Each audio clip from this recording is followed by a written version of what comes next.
그냥 뭐 글자 그대로 순서대로 읽는 게 참 좋죠. 그래서 논어를 우리가 이제 전후반부로 얘기를 했을 때 20편인데 우선은 저는 이제 전반부부터 먼저 10편까지 읽고 그리고 11편부터 뒤까지 읽는 것이 어떨까 싶고요.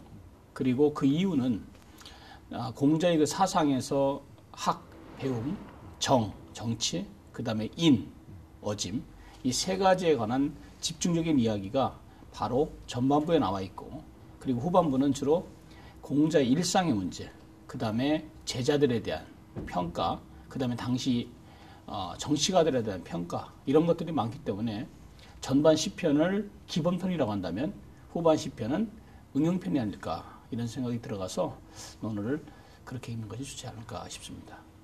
그리고 가장 중요한 것은 뭐 논어를 읽을 때 원전을 읽는 것이 좋겠죠.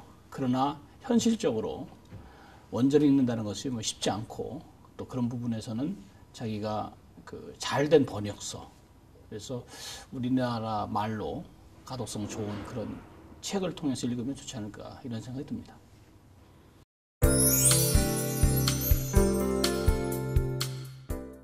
우선 논어가 뭐 우리나라에 번역된 것만 해도 한 500여 종 정도 될 겁니다.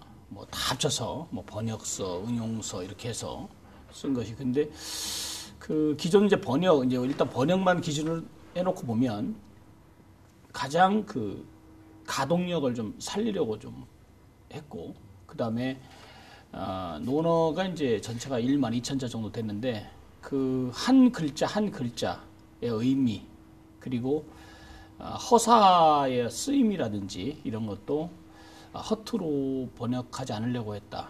그리고 중요한 것은 문장과 문장의 그런 사이에서 공자 특유의 그 대화체, 어록의 그 성격을 많이 살려서 번역을 했고 또 그리고 제자들과 그 다음에 제자들과의 그 문답 이런 문답체의 어떤 뉘앙스 이런 미미한 어떤 차이점 이런 것들도 살리려고 노력했다 이렇게 생각이 들어갑니다.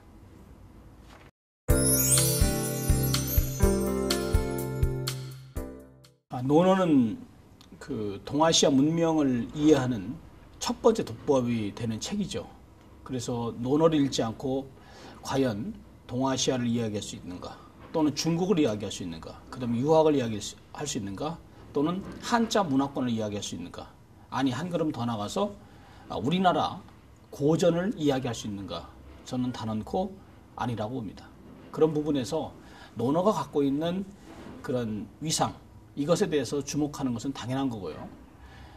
옛날부터 지금까지 그리고 적어도 우리나라 같은 경우도 조선왕조 500년 동안의 근간이 됐던 통치의 근간이 됐던 유학 그리고 그것에 뿌리가 있는 논어를 읽는 것이야말로 중국의 것뿐만 아니라 우리나라 것을 이해하는 데도 도움이 되지 않을까 이런 생각이 들어갑니다.